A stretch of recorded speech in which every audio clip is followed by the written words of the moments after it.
Of the ear space distal to the terminal, ये जो हमारी जितनी ब्रोंकाइल्स हैं, एल्वुलर सेप्टा हैं, ये सब क्या हो जाते हैं, डिस्टेंट हो, एबनॉर्मली वाइडेंट हो जाते हैं। और इसमें हो रहे हैं कि नहीं हो रहे, तो इसमें आगे चल के आपको एम्फाइजेमा जैसे भी दिखेंगे। अगर पेशेंट शुरू अस्थमा से हुआ था, आगे चल के वो एम्फाइजेमा जाएगा।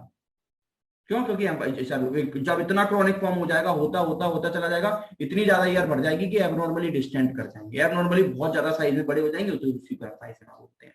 जब एम्फाइजेमा हम पढ़ेंगे तो मैं आपको बताऊंगा कि एम्फाइजेमा में यही होता है, एबनॉर्मली वाइडेंट हो जाते हैं। तो एम्फाइजेमा बहुत क्रॉनिक डिसीज है। तो सोच रहे हो कि अस्थमा जब अपने बहुत ज्यादा क्रॉनिक लेवल पे पहुंचती है तो एम्फाइजेमा होता है। अगर आपने कभी भी मूवीज थिएटर में गए हो ना, तो मूवीज थिएटर में जाना, तो मूवीज थिएटर में जब सिगरेट और उसका वो करके वो पहले मूवीज का पहले दिखाते हैं, तो बहुत सारी डिसीजेस का नाम लेंगे। तो उसमें हमेशा नाम लेंगे कि लंग कैंसर, और उसमें लंग कैंसर के साथ नाम लेके ना आपको एम्फाइजेमा का भी नाम लेते हैं। एम्फाइजेमा, एम्फाइजेमा बहुत खतरनाक डिसीज होती है। इसमें क्या होता है, लंग इतनी या ट्रैप ट्रैप होगा, एबनॉर्मली डिस्टेंट होगा, यानी अब लंग काम करना बंद कर गए ना, क्योंकि अब ये एबनॉर्मली वाइडेंट हो गए, अभी अपनी वापस अपनी जगह पर नहीं लौट पाएंगे, यानी वो पार्ट ऑफ लंग का क्या हो गया, खराब।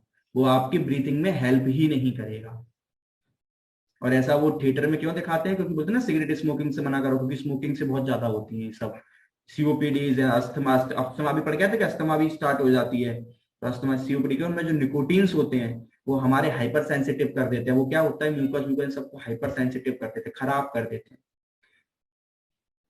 ठीक है, और क्या करेंगे सर, ये तो पहला हमें समझ आ गया सर। चेस्ट रेडियोग्राफी में क्या क्या नजर आएगा, पल्मोनरी फंक्शन टेस्ट करेंगे तो सर क्या होगा सर, अच्छा पल्मोनरी फंक्शन टेस्ट समझ आता है, हम जानते हैं कि हमारी vital capacity, expiratory reserve, volume functional, expiratory volume, यही सब हमारे जितने भी जो वॉल्यूम्स होते हैं वो सब हमारी क्या होती है, उन सभी को चेक करने को क्या बोलते हैं, पल्मोनरी फंक्शन टेस्ट। ठीक है, बेसिक लॉजिक है। अब सर हम इसमें एक दिमाग लगा सकते हैं, क्या सर, कि अभी आप इतनी देर से हमें ये समझा रहे हो कि इसमें एक्सपायरेशन करने में प्रॉब्लम आती है, यानी क्या, इसमें जितने भी सर एक्सपायरेटरी वाले होंगे, जैसे फंक्शनल एक्सपायरेटरी वॉल्यूम जो हम एक्सपायर करते हैं वो सर कम होने चाहिए, रिड्यूस्ड होने चाहिए ना, आपके अकॉर्डिंग के सांस नहीं छोड़ पा रहे, तो जो जितने भी एक्सपायरेटरी वॉल्यूम है वो सब क्या मिलेंगे सर, कम मिलेंगे। लॉजिक लगाओ, याद कुछ नहीं करना है।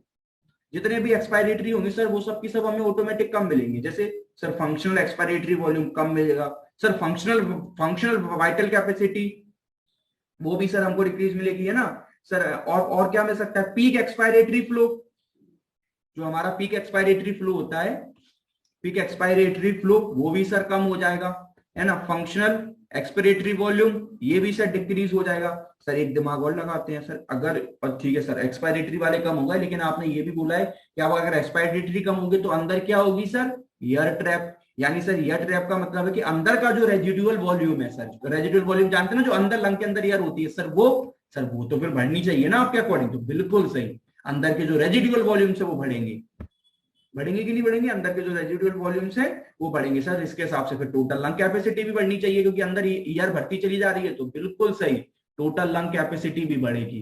तो कभी भी याद करने की जरूरत नहीं है, ऑब्स्ट्रक्टिव में सारी जितनी भी एक्सपायरेटरी की चीज है वो कम कर दो, जो भी एक्सपायरेटरी की चीजें हैं वो कम कर दो। और सीधी सी बात है, जैसे एक्सपायरेटरी की कम करोगे, जो लंग्स के खुद के इंटरनल रेजिडुअल वॉल्यूम होते हैं, टोटल लंग कैपेसिटी होती है, वो सब ऑटोमेटिक बढ़ जाएंगे। क्यों? क्योंकि अंदर एयर ट्रैप हो रही है, वो तो बिल्कुल हो रही। रेस्ट्रिक्टिव में उल्टा हो जाएगा, उल्टा हो जाएगा ना। रेस्ट्रिक्टिव में आपकी इंस्पायरेटरी वाली सब कम हो जाएंगी, रेस्ट्रिक्टिव में सांस नहीं ले पा रहे तो इंस्पायरेटरी कम हो जाएंगी, जितनी भी ये lung volume, total lung capacity, ये सब कम हो जाएंगी, क्योंकि अंदर एयर ही नहीं है, तो ये सब कम हो जाएंगी। तो हमेशा लॉजिक से खेला करो, कोई जरूरत नहीं है याद करने की। ठीक है, तो हमेशा जो आपके फंक्शन, ये सारी चीजें कम हो जाएंगी। जो अब जितनी भी आप याद कर लो, नेट पे डाल के आपका होमवर्क है, जाके देखो कौन कौन सी एक्सपायरेटरी के वॉल्यूम्स होते हैं, उनकी डेफिनेशन क्या है, वाइटल कैपेसिटी का कितना अमाउंट होता है, किस तरीके से, है ना, उनको देखो और दिमाग लगाओ कि अच्छा ये कम होगी, ऐसे कम होगी। और ये जो हमारे, जैसे मैंने बताया, रेजिडुअल वॉल्यूम है, बेसिक लॉजिक है, बढ़ेगा, टोटल लंग कैपेसिटी बढ़ेगी, एयर ट्रैप्ड हो रही है ना। पीक एक्सपायरेटरी फ्लो है तो कम होगा, फंक्शनल एक्सपायरेटरी वॉल्यूम है कम होगा, है ना। देखो, तो अब इसमें मैंने चार चीजें बता दी, पीक एक्सपायरेटरी ऑफ, है ना, और expiratory flow rate, peak expiratory flow rate, ये दोनों क्या होंगे, डिक्रीज मिलेंगे। और जबकि वाइटल कैपेसिटी आपको बड़ी मिलेगी, प्लस वाइटल कैपेसिटी और टोटल लंग कैपेसिटी वो भी आपको क्या मिलेगी, इंक्रीज मिलेगी। क्यों? क्योंकि अंदर एयर ट्रैप्ड हो रही है। क्लियर, बेसिक लॉजिक है। स्पायरोमेट्री में, स्पायरोमेट्री आप जानते हो, ब्रीथिंग कैपेसिटी को चेक करने के लिए आते हैं, स्पायरोमीटर्स आते हैं, उनमें बोलते हैं कि आप ईयर एक्सपायर करो, तो वो जैसे ईयर एक्सपायर करेंगे तो वो क्या नहीं होंगे, बॉल्स जो उसमें आपने देखा होगा इस तरीके से होता है स्पायरोमेट्री में, आपको दो तरीके से आते हैं, एक तो फंक्शन वैसा होता है मैकेनिकल और एक होता है कंप्यूटराइज्ड। आपके स्पायरोमेट्री कंप्यूटराइज्ड हो रही है, उसमें से कराते हैं और उसमें प्रॉपर सही रिजल्ट आते हैं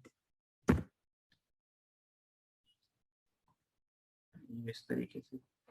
अब आप तो ये सबसे अच्छा चलने लग गए हैं इस तरीके से। उसमें सब रहते हैं, आपको कमांड देते जाएंगे जब उनको एक्सपायरेटरी, जैसे उसे रेजिडुअल वॉल्यूम चेक करना है या फंक्शन एक्सपायरेटरी वॉल्यूम करना है, तो पहले आपको एक्सेल पूरा एक्सेल करा, फिर बोलेंगे आप फंक्शन वाला जितना बचा है वो छोड़ो। तो आप सब जानते हो, सबकी डेफिनेशन हम यहाँ बताने नहीं बैठेंगे। तो उस तरीके से हम उसको पूरा चेक कर लेंगे कितना आता है, उससे हमें पता चल जाता है कि अच्छा इसकी रेस्ट्रिक्टिव डिसीज है कि ऑब्स्ट्रक्टिव है। क्लियर समझ आ जाएगा, है ना। एक्सपायरेटरी कम हो रहे हैं तो हम समझ जाएंगे ऑब्स्ट्रक्टिव है, और उससे फिर हम अच्छा ही देख लेंगे लंग कैपेसिटी वगैरह बढ़ रही है, ये सब तो हम बोल देंगे ठीक है पक्का ऑब्स्ट्रक्टिव है। अगर हम देखेंगे नहीं इंस्पायरेटरी कम हो रही है और residual volume total lung capacity भी कम हो रही है, तो हम बोल देंगे कौन सा रेस्ट्रिक्टिव डिसीज है। तो ये सारे हम इससे पता कर लेते हैं स्पायरोमीटर से। फिर हम एबीजी एनालिसिस करेंगे। एबीजी एनालिसिस क्या, एबीजी एनालिसिस में क्या क्या क्या चेक करते हैं, partial pressure of oxygen, partial pressure of carbon dioxide, pH.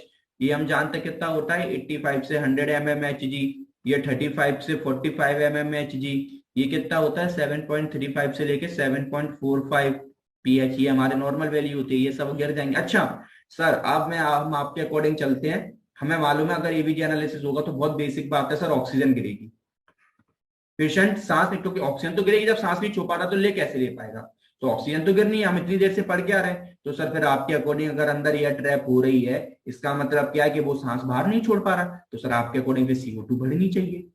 Basic logic है ना सर, O2 कम हो रही है लेकिन CO2 बढ़नी चाहिए कि नहीं बढ़नी चाहिए, क्योंकि अंदर एयर ट्रैप हो रही है तो CO2 बाहर नहीं निकल रही है। बिल्कुल सही। मगर ये, और हमने अभी ये भी बोला कि एयर ट्रैप कहाँ हो रही है, एक्यूट में कि क्रोनिक में, क्रोनिक में। एक्यूट में छोड़ नहीं पा रहा, लेकिन हमने बोला ना क्रोनिक में अंदर एयर ट्रैप हो रहा है। हम हाइपरटेंशन सब कुछ किसमें पढ़ के आए, क्रोनिक में। तो जब भी शो, अब जब भी जब एकदम एक्यूट कंडीशन लिख के आओगे तो वहां पर आप दोनों कम लिखोगे, हाइपोक्सीमिया भी और हाइपोकार्बिया भी लिखोगे, यानी O2 भी कम होगी और CO2 भी कम होगी एक्यूट केस में, है ना, क्योंकि उसमें इतनी जल्दी एयर ट्रैप नहीं होती। फिर धीरे धीरे करके जब इतना सीवियर हो जाता है फिर अंदर एयर ट्रैप होने लग जाती है, तो फिर आपको हाइपर कैर्बिया दिखेगा, CO2 बढ़ा हुआ।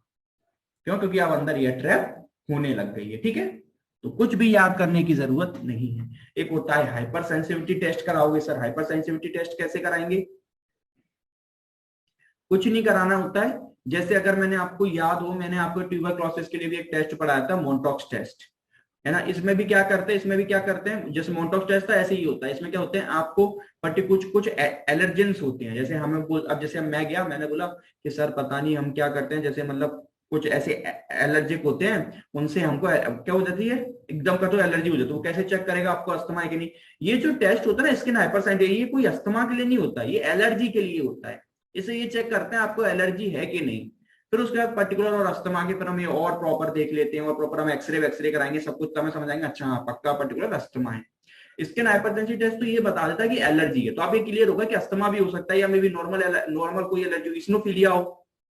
अब जिनको इस्नोफिलिया होता है, जिनके ESR बड़े होते हैं, तो उनको जैसे भी थोड़ा कुछ उनको कंटिन्यूअसली स्नीजिंग करेंगे, थोड़ा भी कुछ चेंज हुआ कंटिन्यूअसली, वो भी एलर्जी तो है। तो उसमें टेस्ट करते, उसमें ESR बड़े आते हैं, किसी को स्किन पे एलर्जी होती है, तो इसमें क्या करते हैं, कुछ एलर्जेंस होते हैं, तो वो एलर्जेंस आपको क्या करेंगे, इंजेक्ट कर देंगे आपकी स्किन पर। अब जैसी स्किन पर करोगे तो सीधी सी बात है, अगर आपको एलर्जी नहीं होगी तो वो क्या होगा, वो जो एरिया होगा रेडनेस का, जो व्हील बनेगा, फ्लेयर बनेगा, वो छोटे जगह में बनेगा।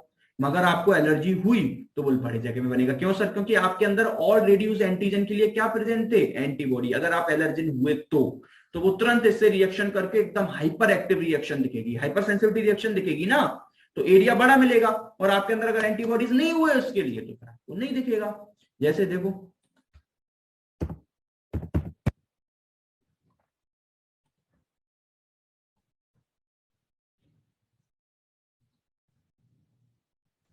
इस तरीके से, ठीक है।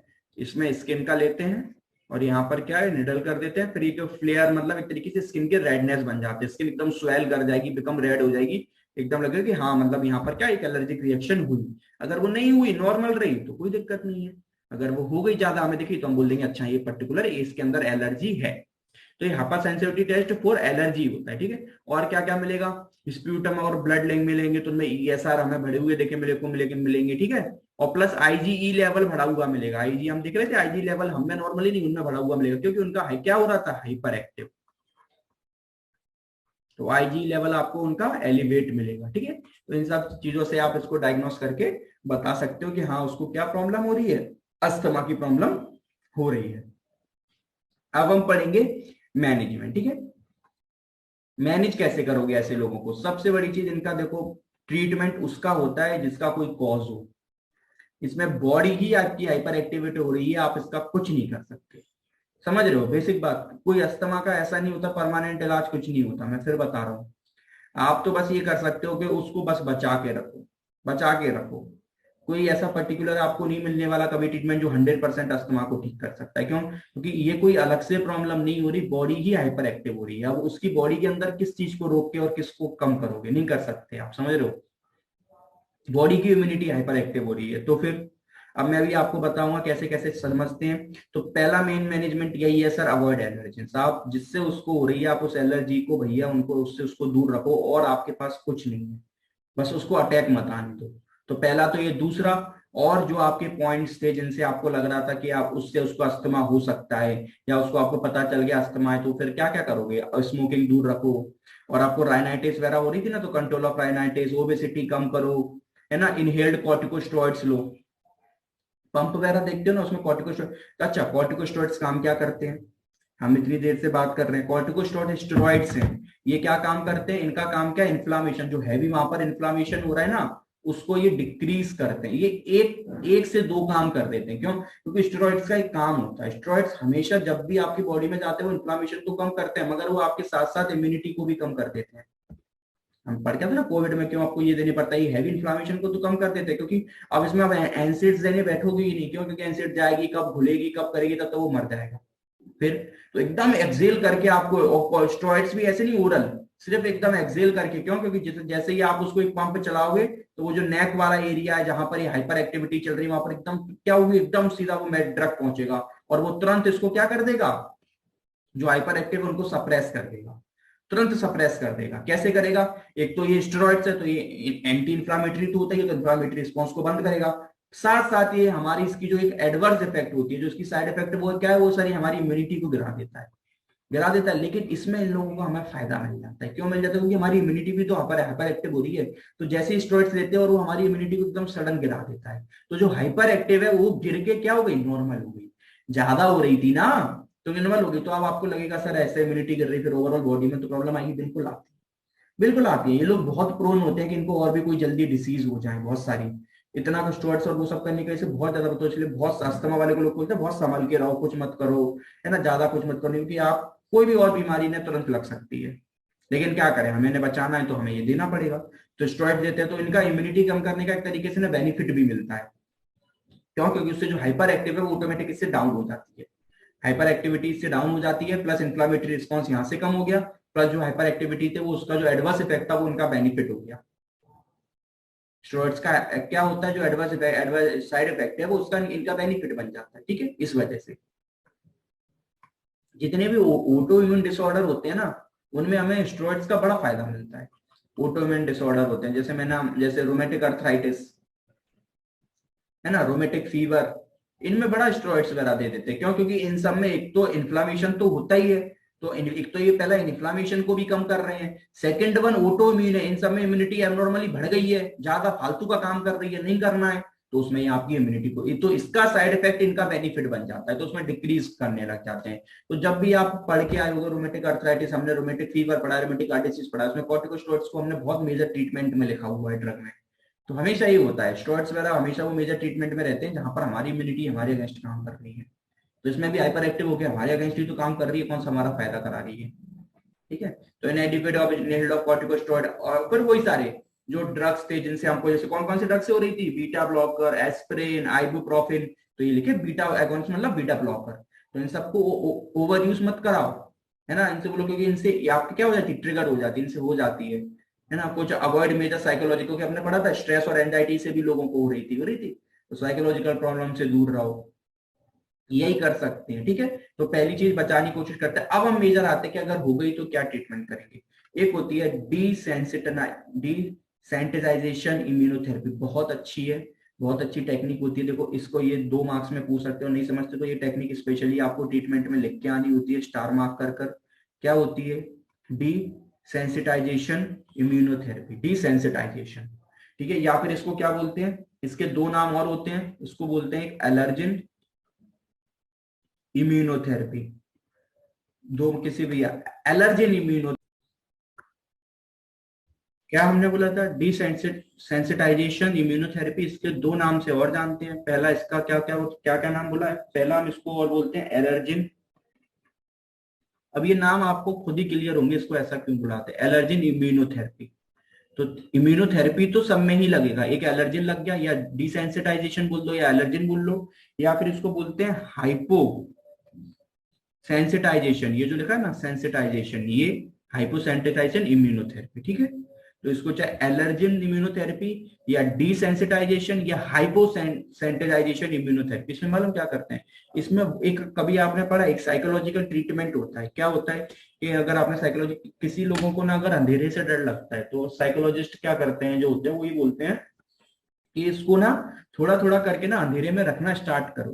क्यों, क्योंकि इसको हैबिचुअल बनाओ। ऐसा नहीं कि एकदम अंधेरे कमरे में बंद कर दो और आप चले जाओ, मर जाएगा भैया।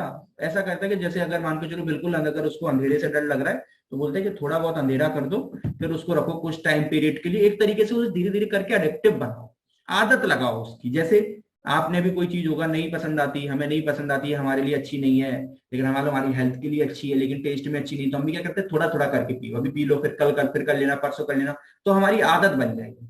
समझते हो। उसी तरीके से साइकोलॉजिकल ट्रीटमेंट होता है कि हमें अपनी क्या बनानी होती है, हैबिट बनानी होती है। यानी हमारे हैबिट के आप बना रहे नहीं, आपकी बॉडी उसके लिए अपने आप को ट्रांसफॉर्म कर रही है धीरे धीरे से। एक दिन सुबह उठोगे नहीं उठ पाओगे, लेकिन डेली क्या करोगे, आप एक दिन अलार्म उठते हो 9 बजे, एक दिन सोच लिया कल 6 बजे उठेंगे, उठोगे नहीं, उठ पाओगे, फिर रोना है। गलती हमारी यही है, हम हमेशा कोशिश ये करते हैं कि सुबह 6 बजे उठ, नहीं, क्यों उठना 6 बजे, सुबह एक दिन अगर 9 बजे उठते हो तो एक दिन 8:30 बजे उठो, फिर 8:15 बजे उठो, फिर 8 बजे उठो, फिर 7:30 पे उठो, 7:15 पे उठो, इस तरीके से करोगे, एक हफ्ता लगेगा, लेकिन आप 100, फिर एक हफ्ते के बाद 100।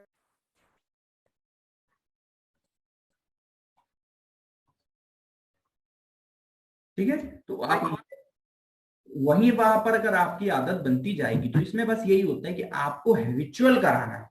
हैबिचुअल कैसे कराएंगे सर, जो आपकी, देखो अब इसके प्रोन्स और कॉन्स दोनों खतरनाक होते हैं। जैसे अगर आपको अंधेरे कमरे में कर दिया तो ये भी है कि मान के चलो आप ठीक भी हो सकते हो, और नहीं भी कहो कि आपको अंधेरे से इतना ज्यादा डर लगने लग जाए कि आप लाइफ में फिर कभी कर नहीं पाओ, या फिर आपको कोई और प्रॉब्लम स्टार्ट हो जाए, हो सकता है ना, बिल्कुल हो सकता है। उसी तरीके से इसका भी होता है। इसमें क्या करते हैं, आपको पता कर लेते हैं कि अच्छा पर्टिकुलर आपकी ये एलर्जिन है, जैसे मान के चलो मैंने बोला कि मेरे पोलन ग्लैंड से एलर्जिन है, मुझसे उसको प्रॉब्लम होती है, तो मुझे उसके इंजेक्शन सब क्यूटेनियसली डर्मिस के थ्रू थोड़े थोड़े अमाउंट में repetitive subcutaneous injection, repetitive subcutaneous injection of gradually increasing dose, मतलब क्या, पहले दिन है तो बहुत मिनिमल डोज के साथ, फिर डेली डेली डोज बढ़ाते जाए। मैंने बोला ना कि एक दिन उठो फिर ऐसे करो, तो डोज बढ़ाते गए।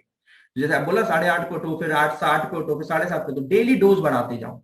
तो रिप्लेकिंग और रिपीटिव करो, ये तो इसी में यही कर रहा है कि रिपीटिव सब इंजेक्शन लगा रहे हैं, gradually decrease increase dose of extract of allergens, जो इसको एलर्जन से आपको, जिससे आपको एलर्जी है वो आपके अंदर करते हैं। क्यों, तो उससे क्या होता है, आपके बॉडी को उसके लिए हैबिचुअल बना रहे हैं कि कल को अगर वो आपसे एकदम सडन आपके सामने आ भी जाए तो आपकी बॉडी रिस्पॉन्स करे, मगर इतना ना करे। क्यों, क्योंकि आपकी बॉडी को आपने धीरे धीरे करके हैबिचुअल बना दिया है। मगर समझ, लेकिन इसके कॉन्स भी बहुत है।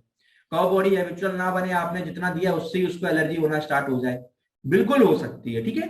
तो ये बहुत सोच समझ के और पूरे क्राइटेरिया के साथ ये मेथड प्लान करा जाता है कि इसको करना है कि नहीं करना है, किन लोगों पे करना है। ये हाइपर बहुत ज्यादा ही एक्टिवेटेड, हाइपर एक्टिवेटेड तो नहीं है कि थोड़े से इनके बहुत ज्यादा रिस्पॉन्स आ जाते हैं तो उन लोगों में नहीं करेंगे, उनमें करेंगे। हाँ, जिनमें प्रॉब्लम है, जैसे सीवियर एक्यूट है, इतनी ज्यादा क्रोनिक नहीं है, तो आप उनमें ज्यादा अच्छे से इनको कर पाओगे। क्यों, क्योंकि हमें मालूम है इतनी हाइपर प्रॉब्लम नहीं है, थोड़ा थोड़ा करेंगे तो इनकी ये क्या हो जाएगी, ये डिसेंसिटाइज हो जाएंगे, एक तरीके से डिसेंसिटाइज, समझ लो ना, इनके सेंसिटाइजेशन है वो खत्म हो जाएगी। या हाइपोसेंसिटाइजेशन मतलब हाइपो मींस कम होना, तो पढ़ी थे सेकंड नाम क्या था, हाइपोसेंसिटाइजेशन, हाइपो कम हो जाएगी। तो दूसरा नाम क्लियर हो गया, डिसेंसिटाइज कम हो गया। एक होता है एलर्जिन, एलर्जिन का नाम था एलर्जिन इम्यूनोथेरेपी।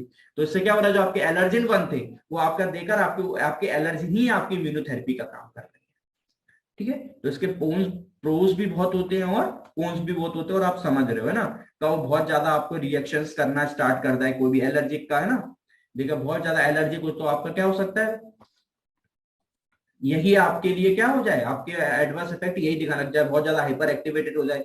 तो डॉक्टर जरा बहुत सोच समझ कर एक गिवन अमाउंट में और बहुत उस तरीके से, लेकिन ये बहुत ज्यादा, ये समझ लो आप, बहुत ज्यादा अच्छा होता है। आप ये समझ लो इससे बहुत ज्यादा फायदे मिलते हैं। क्यों? क्योंकि इसमें आपकी जो ड्रग्स पर डिपेंडेंसी होती है बहुत ज्यादा खत्म हो जाती है। आपके बॉडी को ही उस लेवल तक पहुंचा दिया कि अब वो खुद इतना कर सकती है, और वो सबसे अच्छा है। आप उस लेवल तक पहुंच गए तो उससे बेस्ट तो कुछ नहीं है। तो ये आप ये याद रखना, ठीक है। ये सबसे अच्छा ट्रीटमेंट माना जाता है अगर ये उनके लिए हो गया तो ठीक है। ड्रग थेरेपी में सीधी सी बात है, देखो मैं पहले बता दे रहा हूँ, ड्रग थेरेपी के यहाँ पर मैं आपको कराऊंगा सिर्फ और सिर्फ नाम याद। मैं ये नहीं बताऊंगा कि इसका काम क्या है, वो क्या है, क्योंकि वो क्या है पार्ट फार्मा का, ठीक है। लेकिन आज आपका होमवर्क है, आपको प्लेलिस्ट में जाना है, फार्मा की प्लेलिस्ट में जाना है, यूट्यूब चैनल पर डॉक्टर दिनकर के फार्मा की प्लेलिस्ट में जाकर उसमें ड्रग्स फॉर ब्रोंकियल अस्थमा, उसके दो पार्ट है, पार्ट 1 और 2, ये आपका होमवर्क है, ये दोनों देखना है। उसमें हर एक ड्रग का मैंने बताया वो कैसे काम करता है, भले आपको याद है कोई दिक्कत नहीं है, फिर भी रिवीजन करने जाओगे। क्यों? क्योंकि उसमें मैंने कुछ एडवांस भी बताया है किस तरीके से। वो सब फार्मा का पार्ट है, यहाँ लिखना नहीं है। यहाँ तो आपको जब एग्जाम में आएगा बस एक दो नाम ही लिख के छोड़ देने, लेकिन समझना बहुत जरूरी है। क्यों? क्योंकि अगर मैं यहाँ समझाने बैठूंगा तो उसका पूरा एक लेक्चर हो जाएगा। तो वो लेक्चर ऑलरेडी है तो वहां से देख लो, है ना, तो बहुत फायदा मिलेगा आपको उससे, ठीक है। वो सब यहाँ लिखने लिखने नहीं बैठना कैसे करना है, लेकिन समझना जरूर है, ठीक है। तो ड्रग थेरेपी में, अब ड्रग भी वो होते हैं जो ड्रग भी क्या होंगे, वही सिम्टम्स पे काम करेंगे। हाइपर जो बहुत ज्यादा म्यूकस सीक्रेट कर रहे थे तो ऐसे ड्रग होंगे तो म्यूकस को कम कराएंगे। जो स्टामिन रिलीज कर रहे थे तो एंटी स्टामिन होंगे, है ना। जो मसल का स्पाज्म हो रहा था तो डायलेटर दोगे आप। तो वो सारे वही ड्रग्स होते हैं जो काम करते हैं, ठीक है। जैसे beta beta adeno receptor agonist होते हैं ये, जैसे उसके अंदर कैटेकोलामाइन, जैसे एडेनिल, आइसोइथेरिन, सैलब्यूटामाइल, है ना, लेवोसाल्ब्यूटामाइल, टर्ब्यूटालिन, ये सब क्या होते हैं, ये सब आपके जो इनका काम क्या है, आपकी जो जो मसल्स हैं, जो क्या हो रहा था, जो स्पाज्म हो रहा था, जो मसल स्पाज्म हो रहा था, उसको क्या करता है, ये रिड्यूस करते हैं। बीटा एडोनिस्ट उसको क्या करेंगे, रिड्यूस करेंगे, रिलैक्स करेंगे। तो ये जो जितने भी होते हैं ये कैसे होता है, ये शॉर्ट एक्टिंग वाले होते हैं कि तुरंत लिया और तुरंत एकदम छोटे टाइम पीरियड के लिए, जिनको एपिसोड्स में आते हैं ना, हमें पता है, उसने बोला कह रहे थोड़ी देर के लिए आते हैं, कुछ घंटे के लिए, तो ये शॉर्ट एक्टिंग वाले, फिर उनको ये वाले ड्रग दे देंगे। तो रिलैक्स ब्रोंकियल स्मूथ मसल, अब जिन लोगों ने बोला कि हमारे लंबे समय तक चलते हैं तो फिर उनके लॉन्ग एक्टिंग वाले दिए जाते हैं। उनमें बैम्ब्यूट्रॉल, सेलमेट्रॉल, है ना, ये लॉन्ग एक्टिंग बीटा, है ना, बीटा 2 स्टिमुलेट्स, है ना, ये इनहेल करके, जैसे वो पंप होते हैं ना। अब ऐसा कभी मैं सोचना पंप के अंदर एक ड्रग होता है, पंप के अंदर ड्रग मिक्स करके होता है, 2-3 ड्रग्स होते हैं, डिपेंड करता है। कुछ हाइपर एक्टिविटी को कम करते हैं, कुछ मसल स्पाज्म को कम करते हैं, कुछ इन्फ्लामेशन को कम करते हैं। तो इसका एक कॉम्बिनेशन बनाकर आपको इनहेल कराया जाता है, ठीक है, पंप में। तो उसमें अगर ये लॉन्ग एक्टिंग वाले आपको ये याद रखने पड़ेंगे, है ना, बैम्ब्यूटेरॉल, सैल्मेट्रोल, ये लॉन्ग एक्टिंग वाले, इनका क्या काम है, मसल स्पाज्म को रिड्यूस करना। फिर फिर मिथाइल जैंथिन होते हैं मिथाइल जैंथिन, ये भी ब्रोंकोडायलेटर ही है, मसल स्पाज्म को ये भी काम कम ही करते हैं, मसल स्पाज्म को भी काम करते हैं। जैसे थाय ना, थायोफ्लाइन ब्रो, ये भी ब्रोंकोडायलेटर है, ये भी, ये किसके लिए अटैक यूज करा जाता है, एक्यूट अटैक के लिए। एमिनोफाइलिन ये किसके लिए यूज करा जाता है, स्टेटस एस्थमेटिकस, कौन सा था, सीवियर एक्यूट इस्तेमाल के लिए, ठीक है। तो अलग अलग ड्रग है, डिपेंड करता है, क्योंकि अलग अलग ड्रग अलग अलग उसके लिए है, कितने एमजी के, तो उस हिसाब से अलग अलग ड्रग है। फिर कॉर्टिकोस्टेरॉइड्स, कॉर्टिकोस्टेरॉइड्स तो मैंने बताया ही था क्या काम था, ये एंटी इंफ्लामेटरी इफेक्ट होता है। जैसे हाइड्रोकोर्टिसोन, ग्लूकोकॉर्टिकॉइड्स, मिथाइल पैडिसोन, ये सब तो नाम आपने याद करे ही होंगे। तो ये सब हम ग्लूकोकॉर्टिकॉइड्स की फॉर्म में उनको देते हैं। कैसे काम करते हैं, किस करते हैं, तो प्लीज जाके वो लेक्चर में फिर रिक्वेस्ट कर रहा हूँ, मैं बार बार नहीं बोलता हूँ, वो जाके समझना, बहुत अच्छे से चीजें मैं बोल रहा हूँ आपको क्लियर हो जाएंगी। क्लियर है, फिर भी देखो बहुत अच्छे से क्लियर होंगी, प्लस एक कनेक्टिविटी भी मिल जाएगी, अभी ही देख लोगे तो, कि उसमें कुछ एक्स्ट्रा बताया है, तो वो सब भी आपके माइंड में अच्छा रहेगा कि अच्छा सच्चो ये पॉइंट यहाँ नहीं थे वहां थे, तो मैं उनको भी लिख सकता हूँ, है ना। तो फायदे लो। फिर कुछ होते हैं एंटी कॉलर्जेनिक, जैसे एट्रोपिन सल्फेट और एट्रोपिन मिथाइल सल्फेट, है ना। ये कॉलर, अब ये कैसे काम करते हैं एंटी कॉलर्जेन, सब मैं यहाँ बताने बैठूंगा तो उसमें पूरी मैकेनिज्म में आधे घंटा चला जाएगा, वहां मैंने समझाई है कि एंटी कॉलर्जेन कैसे काम करते हैं। फिर अब इसमें तो सिर्फ नाम याद करना है। ल्यूट्राइन मॉडिफायर जैसे मोन्टेलुका, जेपेलुका, वहां मैंने बताया कि कैसे ये आपके म्यूकस को कम करते हैं, किस तरीके से। और मैंने ये भी बताया कि मोन्टेल्यूकास्ट ऐसा नहीं है कि सिर्फ अस्थमा वाले में दिया जाता है, जिन लोगों को बहुत ज्यादा कफ आता है ना, खांसी कोल्ड में जिन लोगों को प्रॉब्लम हो रही है, तो उन लोग को भी दिया जाता है। अब ये कैसे काम करता है उसमें जाके समझो, अच्छे से समझो, तो बहुत अच्छे से क्लियर आपको हो जाएगा। बाकी इसमें नहीं समझना तो इसमें तो सिर्फ हमें नाम लिख के आने, नाम याद करके लिख के आने, खत्म। मिसलेनियस एजेंट्स में प्रोटोन पंप इनहिबिटर है ना, ओमेलिजुलाव, ये जो एलर्जिक अस्थमा होते हैं उनमें, ये सब इन सब का भी काम क्या होता है वहां मैंने सब समझाया, ठीक। तो फिर एक लास्ट में होता है ब्रोंक्यूल थर्मोप्लास्टी। इसमें कुछ नहीं करते, गर्म हवा, एक तरीके से बोलो गर्म हवा आपके ब्रोंक्यूल्स में डालते हैं। क्यों डालते हैं सर? एक बेसिक मैकेनिज्म होती है कि हीटिंग हर चीज को क्या कर देती है, क्या कर देती है, डायलेट कर देती है, डायलेट कर देती है। तो ये क्या करेंगे, जो थर्मल एयर छोड़ेंगे तो जो स्पाज्म हो रहा है उसको क्या कर देगी, वो रिड्यूस्ड कर देगी, रिलैक्स कर देगी। तो कंट्रोल्ड थर्मल, कंट्रोल मतलब ऐसा नहीं कि एकदम हैवी, बिल्कुल एकदम एकदम कंट्रोल में, इन डेवलप इन ईयर, जो आपके ब्रोंकल्स जहां जहां हो रही थी वहां पर आपके वॉल ड्यूरिंग अ सीरीज जो ब्रोंकोस्कोपी करके और अंदर हीट छोड़ी जाती है। जब हीट छोड़ते हैं तो हमारी जो प्रोलॉन्ग, जो स्मूथ मसल है जो किस में चली गई थी, स्पाज्म में चली गई थी, वो कैसी होती है, स्मूथ नॉर्मल होने लग जाती है। क्यों? उससे आपका जो म्यूकस है वो भी कम सीक्रेट होता है, ठीक है। तो ये भी एक तरीके से आपको ट्रीटमेंट दिया जाता है।